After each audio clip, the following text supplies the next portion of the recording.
ప్రతి ఉదయం దేవుని వాగ్దానం అనే కార్యక్రమానికి ప్రేమతో మిమ్మల్ని ఆహ్వానిస్తుంటున్నాను.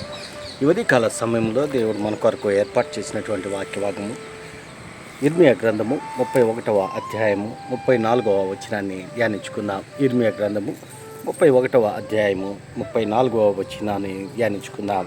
నేను వారికి దేవుడనైందును, వారు నాకు జనులగుదురు. క్రీస్తునందు ప్రియమైన దేవుని బిడ్డలారా, ఈ ఉదయకాల సమయంలో పరిశుద్ధాత్మ దేవుడు మనకిస్తున్నటువంటి వాగ్దానము, నేను వారికి దేవుడినయుందును, వారు నాకు జనులగుదురు.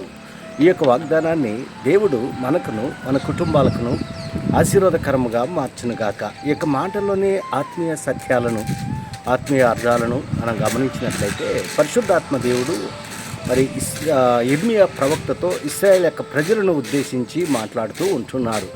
నేను వారికి దేవుడినయుందును, వారు నాకు జనులగుదురు. మరి దేవుని యొక్క శక్తిని బట్టి, దేవుని యొక్క కృపను బట్టి మరి ఇశ్రాయేలు యొక్క ప్రజలను దేవుడు ఎంతగానో ప్రేమిస్తూ ఉంటున్నాడు, ఎంతగానో ఆశీర్వదిస్తుంటున్నాడు. వారిపైన దేవుడు ఒక ప్రణాళికను పెట్టుకొని ఉంటున్నాడు. ఉదయకాల సమయంలో ఈ మాటలు వింటున్నటువంటి నీవు నేను, దేవుడు మనల్ని ఏర్పరచుకొని ఉంటున్నాడు, నిర్మించుకొని ఉంటున్నాడు. మన పట్ల ఆయన ఉద్దేశాలను, ఆయన చిత్తాన్ని నెరవేర్చే దేవుడుగా ఉంటున్నాడు. యెహోవా దేవుడుగా గల జనులు ధన్యులు అని దేవుని యొక్క వాక్యంలో మనం చూస్తుంటున్నాం. దేవుడు మరి నిన్ను నన్ను ప్రేమిస్తూ ఉంటున్నాడు, మనలందరినీ ప్రేమిస్తూ ఉంటున్నాడు. ఎందుకనగా ఆయన ప్రేమామయుడు, ఆయన ప్రేమకు అంతము లేదు, ఆయన ప్రేమకు హద్దులు లేవు.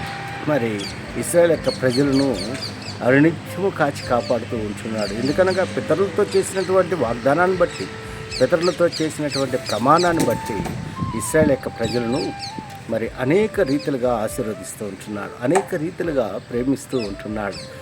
దేవుని నమ్మినటువంటి బిడ్డలుగా ఈ లోకంలో మనం జీవిస్తున్నప్పుడు, ఆయన బిడ్డలుగా మనం ఉండాలి అని అంటే, ఆయన్ని ప్రేమించేటువంటి వారిగా, ఆయన ఆరాధించేటువంటి వారిగా, ఆయన్ని మహింపరిచేటువంటి వారిగా మనం ఉండాలని ఈ కొద్ది మాటల ద్వారా నేను హెచ్చరిక చేస్తుంటాను. దేవుడి యొక్క మాటలను మరెక్కువగా మీకును మీ కుటుంబాలకును ఆశీర్వాదకరంగా మార్చినగాక. ఆమేన్.